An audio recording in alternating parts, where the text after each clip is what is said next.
doing men's health. Cool, right. Well, how you guys doing? Good, cheers. Yeah. Nice. I love the film. Thought it was really, really good. Thanks, from both kind of perspectives, you went about writing it as far as I could kind of see. What was your inspiration behind writing that? I guess it was, you know, I hadn't come across a true story as, I guess, outlandish as this in a while, you know, that it was, you know, we all love a heist movie, but this was that, but it was also this other thing, you know, and I guess it went from being a good story to a story that I thought was really worth telling after making contact with the real guys. You know, it's obviously a true story. The real guys who pulled off the crime. At this point, when I found the story, were in prison. A lot of what they said about their reasoning behind doing what they did was surprising, I guess. And it was that I thought, well, that is, you know, we can deliver on all the things you want from a heist movie. It's going to be suspenseful. It's going to be a real roller coaster ride. But it's also about something else. It's about the pressure to live a remarkable, you know, to not be ordinary, to leave a mark on the world. And it almost doesn't matter if it's a good mark or but you know, you've got a YouTube channel. We all live in a world where that is really attainable. You know, being a somebody is more attainable now. But also what it means is that being average is less acceptable. And so that was a lot of what it was kind of a motivation for this, I think. And I mean, for yourself, is that what, you know, attracted you to it? I mean, did you get word with any of the script, or?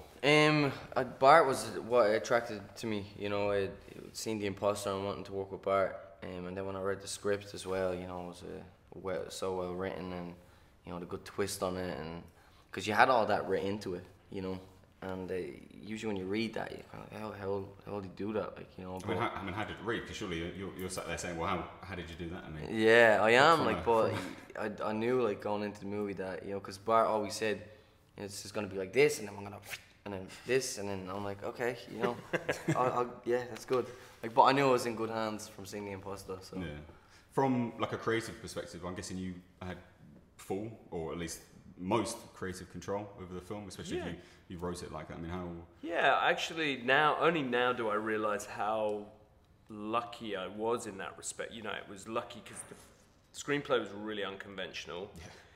Yeah. You know, it's fiction and there's bits of non-fiction in it. It is really a totally, you know, it was a gamble for, I guess, the people who put the money in. And also, you know, people, you know, brilliant actors who came on board, and they knew that it was a risky thing, but I guess they were attracted by that. So I was really lucky. You know, only now, I guess, do I start to realize just how fortunate, because I was basically left to do what I wanted. And, you know, that's largely thanks to the likes of Film 4 and AI Film, who the financiers who loved the script and were just like 100% backed it, loved the fact that I wanted to cast actors who weren't your usual Hollywood pretty boys. They were people who feel real and authentic. And they were like, if you want to cast the ugliest kids you can find, go with that, you know. It's going to be a punch up now. The real dudes are actually better looking than us, like, you know? Yeah, first time in living history. Yeah. So from my perspective, like you said, you know, everyone loves a heist film, but there's so much more to it, and there's the kind of motivations behind it, and the real world motivation of wanting to kind of leave a mark on the world. For me, I left the film feeling almost like somber. I mean, is that, and from yourself as well, what was the intention behind, I assume that's probably not the intention, but what was your intention leaving the film the intention in that way? Is that, you know, for me, all of the best experiences that you have is when you leave and you want to go to the pub and chew it over and get into it and really have something to think about. And I think that's more the intention. And, you know, I think, you know, it is about, you know, there is a lot that's fun about it. There's a lot of comedy in it. There's a lot of suspense in it, but also that, you know, you want it to be poignant. Left an impact, definitely. Yeah, and I think that's always the intention, that, you know, you know, most of the audiences that we've shown it to come away with a lot to think about and a lot to talk about. And I think, you know, for me, it's also the difference between, you know, there are a lot of movies you enjoy, you watch, and you're not really in it, you're just watching it. And there are other movies where you participate and your heart rate changes and you come out and you really feel like you've been on a journey, and that, I guess, was the intention. Perfect. Excellent. Thank you so much. Thanks, man. Pleasure to meet you. Again.